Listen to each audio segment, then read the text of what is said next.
We are in the age of ability to learn, unlearn and relearn, or skill, upskill and reskill, and all of them have to come together. Internal advertising and those kind of internal marketing strategies that we can adapt to, I think we can get good students. Digital is the only medium that's going to supplement, that's going to help the existing infrastructure or the existing institutions to improve their enrollments. We need to define personas, because I don't know if people are aware of this very simple theory called the lamppost theory.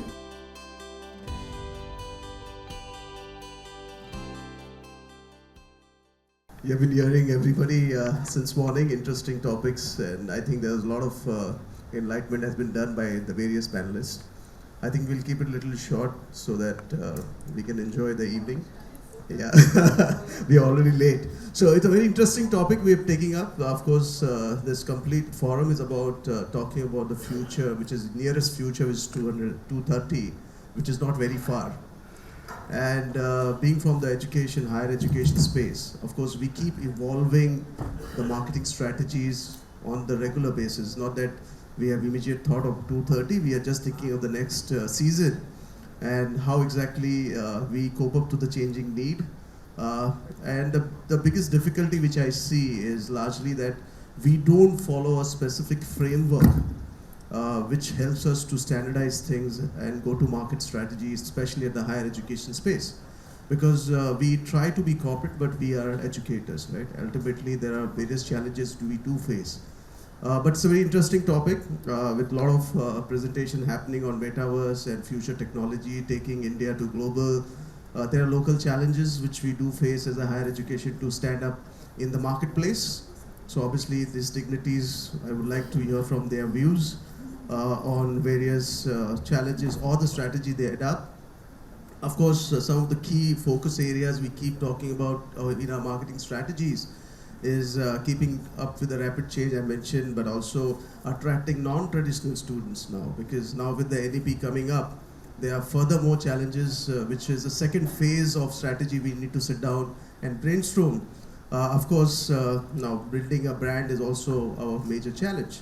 With digitalization, with the change and adoption we do, very much the fact is College Dunia is our sponsor. They are also integrating, they are part of our marketing strategy.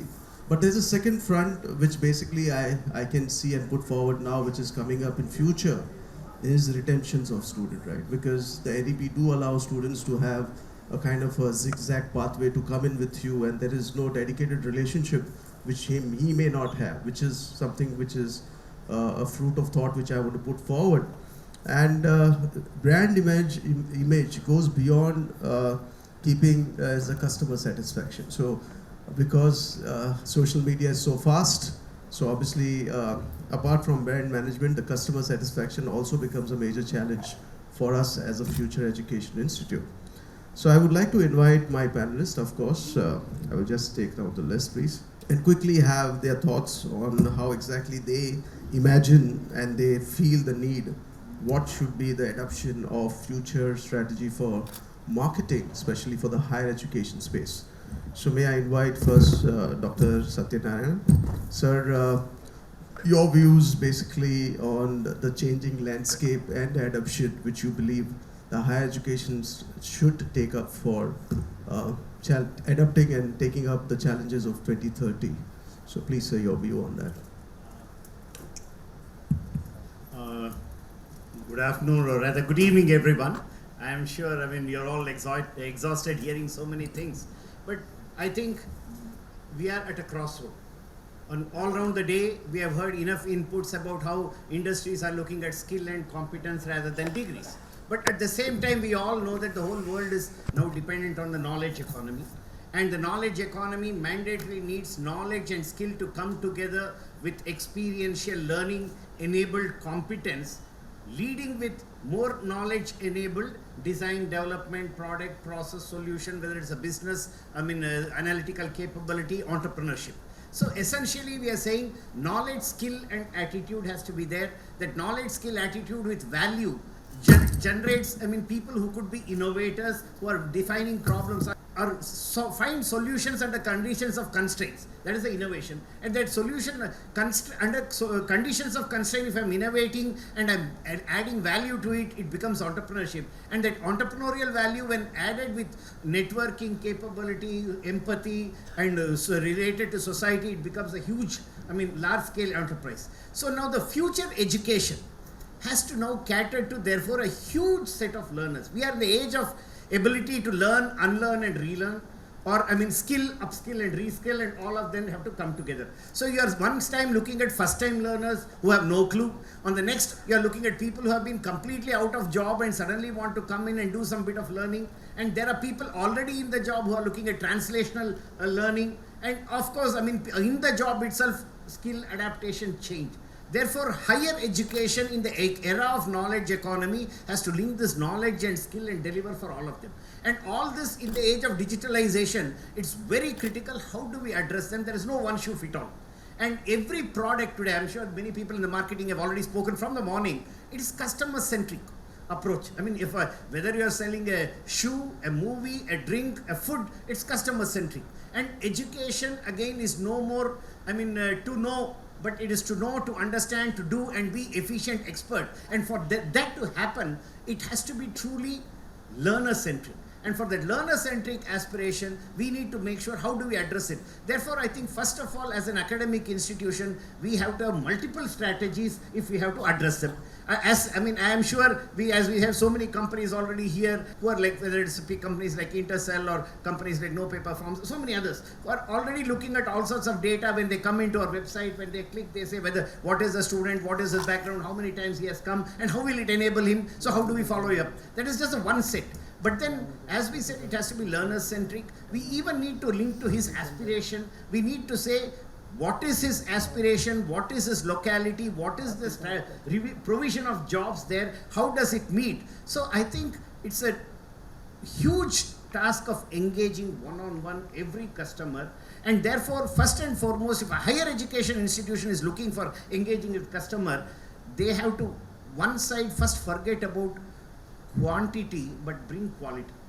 Look at small numbers. Go up to them to say how do they meet every one of their aspiration to giving them knowledge, skill, attitude, values, capability, and an experience of truly liking what they learn and the confidence to face the world with the new challenge. We are in the end of the week of world, and you say every day the number of skills are being changed. World skills today says there are 62 plus skills. Now tomorrow it will be 80 skills. And all of that has to be adapted with a multidisciplinary, experiential, seamlessly integrated learning capability, adaptability capability. So I think as a key strategy is create right from gamification to experience platforms for them along with counseling. One is the standard advertisement, our counselors going after them, looking at analytics as they come. But more importantly, and look at their aptitude and attitude for the job, and don't take students on numbers. For example, say in one of my previous institutions when I was a founder vice chancellor for Hero Motor, we said we will not take students only on marks. So we said we will look at their background. If they had taken aspiration or activity, even if it's a rural student, he had engaged with the society or community, had he shown inspiration and leadership, because our vision, as in the morning, and just now I think even Professor Napoleon was saying how, in international universities, they look at vision, or I think Professor Selvam was talking about how we have to look at vision, mission, and based on that move to. So we created 50% of metrics for this. And so we went to the location of the student, and this is something we need to see even if he's from the rural background, like somebody hires a student from India, MIT hires a student, a school dropout, or just a +2. So they are looking at his unique capability. So it is truly no more simply en masse, but recruitment of students, and then going to their place, making them, their parents, everybody understand about the opportunity and give them the platform to experience what we can do, and the type of skills, the type of multidisciplinary environment that has to be created using digital media operation. And when we select such students, I can say that within the first 3 or 4 years, the first batch of a student who had in the process of the course failed about 10 to 12 subjects, by the end of the semester, 4 years was successful. Today, the university is 7 years old. He has a startup which has already 50 crores of grant. And they had experiential activity of making electrical vehicle. They worked on the electrical battery, and also we created new provision for material science. And from that lab, he has created waste reprocessing, monthly $1 million revenue in the waste reprocessing from first and second. They are not MTech, PhD, and nanotechnology from school first year. So create experiential learning provision, create psychological assessment and aspirate provision counseling from NIT, along with the conventional process. Give them the opportunity and go and meet them. And also then the next set of people are people who are second life. There, in that case, create provision for earning while learning. I mean, give those platforms so that when they come to you, even as they work, and the experiential learning has to be designed in such a way that it creates the knowledge capability, consultancy capability along with the teacher. So earning while learning has to be provision, so that even if I'm giving him free, I am sure I'm getting 10 times sustainable revenue process out of it. And above all, as we said, look at seriously aspiration of the student. The moment we create aspirational students and their outcome and authentic data of how students are starting to enjoy, then this will create the demand and more people will come. Rather than the supply side, it's a demand enabled expansion has to happen. So first and foremost, everybody has spoken in the morning, we from being to know to do and just blindly access and equity, move to quality higher education with, not forgetting about the fee, because again, all of us seem to be worried about the fee. If you look at the top 200, 300 global institutions, forgetting about Indian institution, they all typically charge 6 to 10% as fee.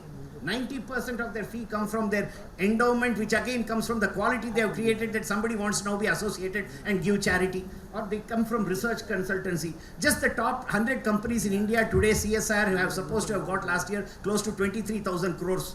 They have not even invested, about 30 crores was the last year higher education budget. So therefore, student acquisition has to be a very strategically planned activity at multi-level, as I said, from first year, first term students to people who are out of job or out of work or had other career or family perspective, because again, women are the best, because we have many of our top rankers are not there. If they can bring them in and give them the opportunity, and as we saw how much of value added already, a lot of reports. So how do we bring them in? How do we now teach continuing learning opportunity with provision for earning? If they are even leaving a job and coming, how to make it viable? So I think there are multiple, sorry, I can go on with all this strategy, but the key is we have to be truly out of the box, strategic thinking, and create multiple levels of access. And the moment I create quality skilling provision in Learn with Wild Skill, as much as I teach my own students, and for example, we have made it mandatory to give skill courses or certification along with their degree programs. I mean, whether they are doing BA, MBA, engineering, MA, they will get engineering, and then as they go to their 5-year semesters for project, again one more. So 2 to 3 certificates are minimum, which itself job enabled. And these certifications with well created with a provision available, whether it's mass media, engineering, agriculture, or say allied health science, should be able to generate continuous revenue from engaging others even when my student don't come. So that if my mass media has only 10 students today, but I have so much of infrastructure for digital multimedia, we have said now make it as a mandatory introductory course on digital multimedia, journalism, ethics, integrity for everybody in the first year itself, so that they can go and adapt everywhere.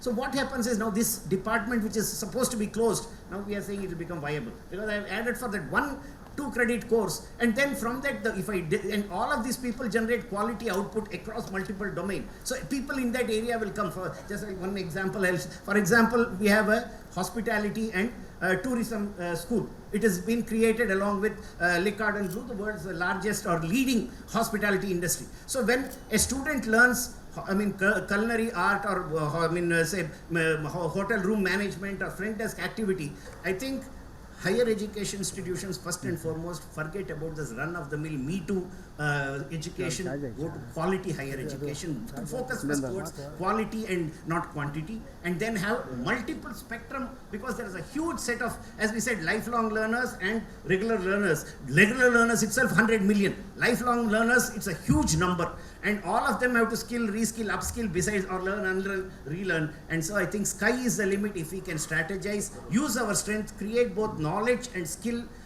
competence, certification and programs, and link them seamlessly for product, process, solution, solution, and anything can be done. Thank you so much. Amazing.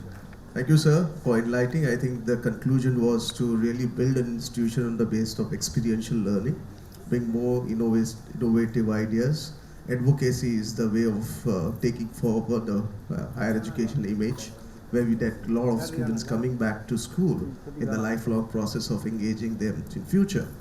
So one of our fellow members here, he's not Srini, he's not here. We were just discussing what are the way we can actually engage our alumni. All right, is there any technology? But I see that's part of our marketing strategy. And alumni definitely are the backbone for our institution. So of course, there was a lot of things which you covered, the length and breadth of how the pedagogies get to be planned, how the experience, yeah. For example, we have mandatorily said any student up to the first 5 years after they can, long-term alumni can anywhere come back, giving them literally a 5-star experience of staying and learning along with their family, getting courses with payment. But to and bring in the concept of lifelong learning, up to 5 years they can come back and at least get one certification mandatory free, something online done, and then hands-on 10 to 15 days during summer or something, so that they have true experience for leveraging it and solving their own official professional problems is something also added into say. That's a fantastic idea. So thank you very much for enriching on that. I will also now invite our second panelist, Dr. Indu Nair. Ma'am, looking at all what we are discussing right now, you also are head of a higher education institute. I'm sure I don't have to ask you what challenges you face on a day-to-day basis of how do you make sure that your complete marketing efforts are leading to the kind of results which you are expecting. There's so many areas of attention you need to put it. Then we suddenly talk about what is the future challenge. With your experience, with the current trend, what are the future frameworks and what are the adaptability a higher education institute need to do to really see whatever we discuss right now to achieve those goals for our institution? Is it working? Yeah. I think the challenges of smaller institutions are very much different than the university level of challenges. Because I think since morning we are hearing lot of people talking about institutions who are big and large in volume. I think in our panel we have some of us who are from a very small units, and it is basically the challenges are with us. Because what we find is we may not have that kind of advertising budgets and all those kind of money to spend on to get the people who are not going to pay. So there is a big challenge out here. People are talking about Sir's idea of getting corporates to fund is the amazing thing. But being in a private sector institution, especially I hail from a state called Kerala, wherein having a private institution is a sin. So there is a big challenge out there, and we often find that it is until unless you become a university, I think all these doors of funding are not open for us. So definitely digitization has done an impact on advertising in a big way, because the way we used to advertise in national newspapers and those kind of budgets were huge. But now with 1/4 of what we were doing that in digital medium, we can do it. There are platforms like social media platforms, or be it blogging, or our own I think panel when we were discussing yesterday that internal advertising and those kind of internal marketing strategies that we can adapt to. I think we can get good students. That is the challenge. As Sir said, that we cannot simply get students and fill the seats, but we have basic ethics to follow, and we need to get students who are trainable. See, again, that is one thing which we all should understand, that we are talking about all these things, all the education issues in education system, but our students are the ones who are heading Microsofts and all these companies. So something we were doing is right as well, it is not that everything is wrong, but there are only few in number. So as a mass, I think numbers that we are addressing, we have issues. So as an institution which is small in nature, I think digitization has helped us in this way, that we can definitely let people know that we exist, and in a simple way, not by spending too much of money. So I think digitization, all these VR, AI and all these platforms that you are talking about, you need not get a person to come to Kerala and come to Cochin to see the campus. You have now virtually you can show your campus, your facilities, you can show about how you, how sessions are dealt with, what kind of add-ons or value-add courses are given in your institution. All those things can be definitely broadcasted. So those kind of techniques are helping us, institutions like ours, in marketing our courses, I believe. Yes. Thank you so much. Thank you so much for it. I think you very rightly said there are very different challenges which an institution will have versus a smaller and a bigger in terms of structure. Their budgets is definitely one criteria which allows you to innovate or not to innovate. I still believe there is a lot of scope. We heard the Metaverse team here, they're not here. And we still believe that the Education Institute can leverage that distance experience which the student will have, because that's a cost. For you to attract a student and get a student to come to visit you is also a challenge, because here is a crowded market. They are given a lot of options. So obviously as a leaders, we do have a challenge in how do I make sure the right students come to you, and if the right student knows you very well. So there is a lot of instruments which possibly communication the right way, the content marketing which we all say has to come into your adoption as a higher education institute for future, which I believe, to make sure that we are able to communicate the people and let them know what good work we are doing. Because until they don't experience the good work which you have done, they are only balancing you with the cost factor or some references. So there is a lot of work and foundation. Possibly we see that there is a possibility of you going back and looking at 2030. So my next panelist, I would like to invite Sir Raman Rao, sir. And I would like to extend this topic once again of how the smaller institution actually plan their strategies, and what do you think is the future strategy adoption institution of like yours, who possibly have a smaller numbers, 60, 180 numbers, or maybe more than that, is adopting to grow in future? Good evening to one and all. I totally agree with Dr. Indu Nair with respect to the marketing or promoting of the institute, which is smaller in its scale. There are two aspects here. Right from morning we have been hearing about how the technology can be used to deliver the content, and how do we enable the student to understand what we intended to deliver.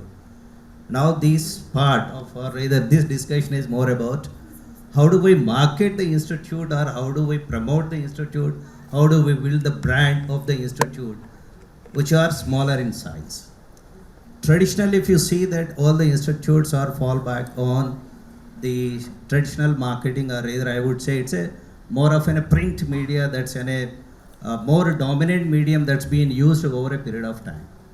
And maybe the regulators are also insisted that you have to use or you should publish your advertisement, or rather you should notify your admissions in one of the national dailies.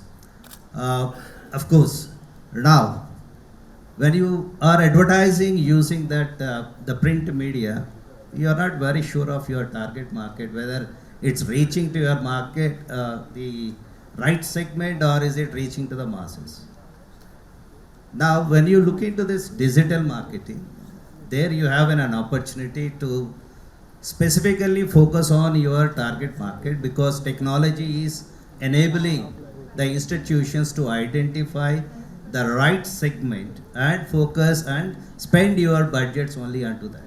So that's one of the greatest advantage that we can enjoy, rather, and we will enjoy, and we will be enjoying by using the digital marketing. And in future, of course, I was going through one of the literature where it's mentioned that Generation Alpha, that's they born in the digital era, and then they are more tech savvy. So for them, of course, for them newspaper is like, it's going to be antiquated piece, and probably, they are completely ignorant of it. They are digital savvy and then tech savvy. They continuously go through the news which are smaller in short, or rather in smaller in size. So for them, reaching out using this digital media is much more easier for the institutions, as ma'am has rightly mentioned, with low budgets. So that's the greatest advantage that smaller institutes can fall back, and the future is going to be on digitally reaching out to the people. And NEP is also mentioned that I think by 2030 or 2040, I'm not very sure, but the enrollment ratio should go up. It should go up to 50% if I'm not wrong. So for that to reach, digital is the only medium that's going to supplement, that's going to help the existing infrastructure or the existing institutions to improve their enrollments. And I am totally agree with this. The digital marketing is the order of the day, and it's going to be the future, and all the institutions must gear up in terms of their marketing and branding using these digital platforms. Thank you. Thank you very much, sir. Thank you very much. Last but not least, but I'll move to our next panelist, Dr. Bina. So I will just continue this discussion. We take it from how basically the institution to institution does vary. Now, I don't want to be sounding offending, but ranking is something which basically is one of the biggest card which basically the institution plays for their own marketing.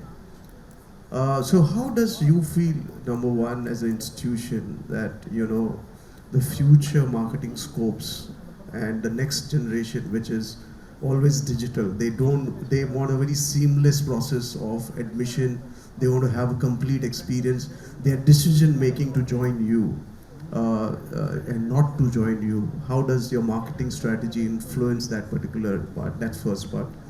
One more area which possibly any panelist, after that we can take it up, is does the marketing strategy just define to the enrollment of students, or it does cut across the entire process, how the institution is moving further for the future in terms of growth, in terms of future ventures? Because I believe personally that marketing touch upon every experience, with a lot of data coming in from various tools which are using for tracking your students' progress, is also our touch points of how the institution is being, your feedbacks, as I said, are there, and what is this institution, and how do you take it further to communicate to your target audience, and how do you engage your alumni? So, sorry, I'm putting a lot of questions together, but this is for the panel. For you is how exactly you think the ratings and the next generation look at you as an image in the marketing communication you believe for future in 2030. We should take it further.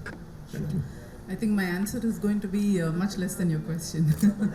And I think this is karma coming back to me. Me as a teacher, I always used to take the first hour because I know how it would be even in the second hour. And now it's come back to me. I am the last speaker in the last session.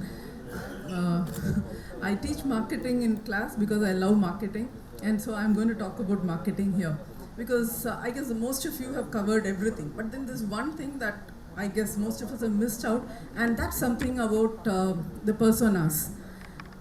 If you're talking about a student, I do not know if we have defined a student. The current student, who is he and what does he want? Even now, it's only we who are discussing. We have never taken a poll of the students sitting there on the other side. We would have got better insights on what is it that they want. If, am I right? The ones in black t-shirt at the back. Now, well, that's the first thing. We need to define personas, because I don't know if people are aware of this very simple theory called the lamppost theory. This, of course, is for a drunkard. So what he does is he goes, catches hold of a lamppost. Everybody thinks it's because he wants light. He's not able to see because he's drunk. But actually, he's catching hold of the lamppost because he's scared whether he'll fall. So it's just for the support. It's not for illumination. I'm so sorry to draw parallels to students too, where educational institutions today are like lampposts. Students come to us for the degrees. I doubt if it is for illumination. And I think we need to first give that to them. If we can give that, I'm sure marketing is an automatic process, be it digital or through any other way.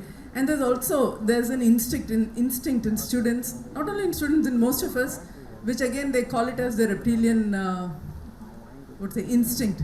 We do not know what we need to know. We do not know what we want. And that's the case with the students too. So we throw technologies at them, we throw theories at them, we throw value-added courses at them, not knowing what is it that they want. Because they themselves do not know what they want and what are we giving them. So I'm sorry to be upfront, but then I think we need to first look at that.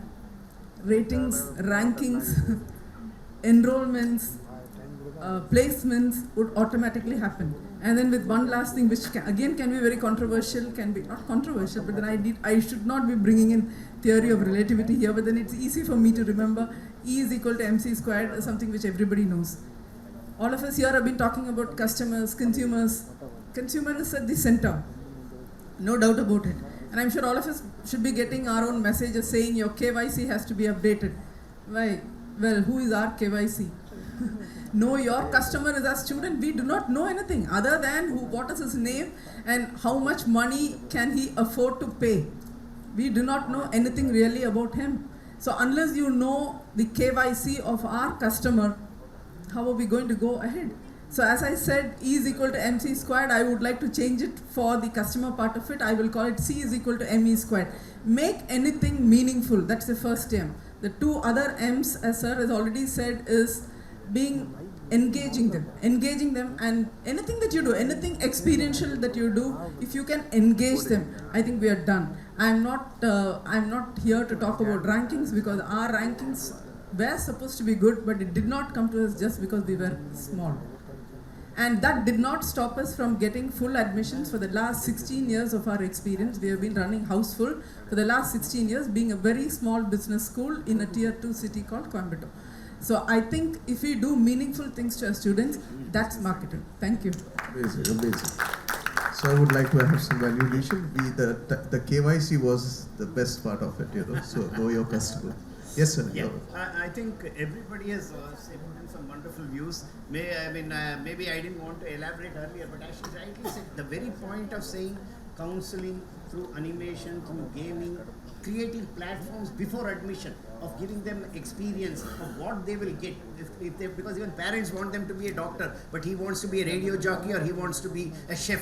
So we want to say that even being a chef, what is the option? If you do this degree, you can also be a chef, you can also be quality controller. So those are the things we are talking about without elaborating. So the key is, why is it that there is even an orientation? So as you said, we don't know who is coming. The whole point that the university says there is an orientation week of 10 or 15 days is to say that whether you have come here because your parents, your peers, or just walked in because you had nothing else to do and while away time, make sure in that orientation you give an overview whether you are a big or small institute of what you have and how you are there to facilitate them.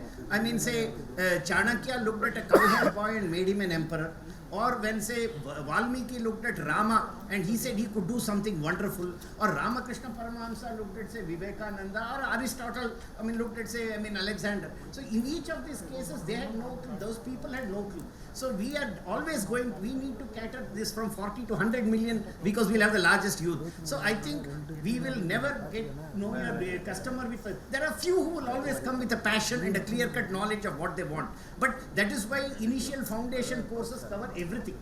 From English to local language, sciences, or depending on whether they come into economics or and today the multidisciplinary value-added open courses give an option that I could come into banking or finance and then even there find my interest and understand something about electronics and mechatronics and do a business into that, out of that. So that is where my multidisciplinary experiential learning. So I think we have the platform. We as a teachers have to first understand what this offers. If we fully understood, that's why the education says one is a foundation course, then you have domain, some domain and domain related electives, project activities, assignments and experiments well defined, perspective courses. Ethics, integrity, culture, heritage, constitution, whatever you want, all the English literature, perspective courses, and then you also have the open elective. And with all of this, we link all of them, not with conventional teaching and rote-based learning, reproducing it like doing Kunjal. I always say that, how Kunjal is a yoga process. We drink a couple of hot, warm water and put a finger and vomit out. Immediately my stomach is supposed to be cleansed and then it becomes lighter and I start doing my yoga exercise. Here, we should have educated them, their mind should be full. But the student, we say there's an exam, 1-2 days or just maybe on previous night, they put in so much of like the warm water content. Next day morning examination, they produce it, then forget even what was the name of the subject they ever studied. Because once and for all, they don't even know what subject they are in slot. Kunjal is done and created. So the moment you do experiential learning, formative assessment, at every stage of linking all the subject and doing an activity, you tell them this is how you could have improved. It is like saying I'm learning a cycling, I fall down, or whether it's swimming. Every time I'm told how to improve, this is what you are doing, like a coach. That's why we are now facilitators and coach. Even CEOs today have coaches because they have so much of dynamic change happening. And therefore, we are those facilitators and coach. We will never get a grown customer. They all be coming with all sorts of aspirations, right and wrong. They need to be facilitated. And again, as I said, big or small doesn't matter. The principles hold good because we are also involved in 2 startup universities. And we use students as the major ambassador. Give them the experience, because again, whether it's product, process, today everybody in the age of digital, artificial intelligence, machine learning talk of experience, user experience. So create even if one student comes, can I put my heart and soul and make him understand, love that subject? Create that experience. His blog, his Twitter posting, his Instagram posting could do. As I said, say starting from 400 students, next year it so happened, and some amount, that is where big data analytics, data comes in, that we say from which state are more students coming out. Even if I'm doing business, engineering, food processing, or if I say Northeast people are more interested in hospitality, then can I just address them online, offline, and maybe one time make a visit and say how we have created a platform, what we can give you. And once they come and they experience it, as you said, it has to be through the word of mouth. And we all know that even the whole world today says, even Harvards of the world have said that the ranking is biased. It is, a lot of gaming goes into all of this. But I say we cannot live away from the rules and norms of the world. We need to be, but can we create the difference that in the long run people truly come to us? So I think we are in the most exciting phase, and using digitalization is a huge enabler. We all could not just leapfrog, but truly pole vault into a higher lane. Because the whole world, again, I didn't even say about the international students. See, all the developed world is aging, and also it's becoming expensive. Students are not interested in learning. India is a global value chain enabler in every domain. From cinema to movie to songs to, and was Natu is an example. So in this transformational that's why it is no more STEM, but it's STEAM. You also bring in social sciences, liberal art into every education system, and the government says bring in culture, heritage also. But do it rationally and in a honest way. I think we have but then it's up to us teachers to see whether we are big or small, all of us can survive. And of course, UG's in NEP and the national policy clearly says we'll only have, degree awarding bodies and an optimal number of 5,000 and all that. That's coming up. And that's where the clusters could agglomerate and deliver. But it's a never-ending topic. But I think we have maybe set us some very interesting options for us as teachers and institutional leaders. Interesting. Thank you so much. I just want to add one point, as ma'am has mentioned. The students are clueless and the faculty are clueless. I am sorry that I don't agree on this. Students are much smarter than the faculty. They know what they want. They are very clear in terms of where they wanted to join and what is the outcome of it, what are the benefits that they are going to derive. So to that extent, I think they are very clear. Only thing is that as an institute, we have to identify what are their needs, and then you have to design our curriculum which suits their requirement, thereby their aspirations can be fulfilled and institution can also survive. It's going to be a win-win for both. Definitely digital is going to help us to publicize whatever the institutes are doing, whether it is a small or the big event. Thank you. Thank you. Just to value the time, I really appreciate the kind of contribution you've come, and it was very insightful. And I wish to thank all the panelists to participate in this particular discussion. And with this, I would like to conclude this session. Thank you so much for your participation. Thank you.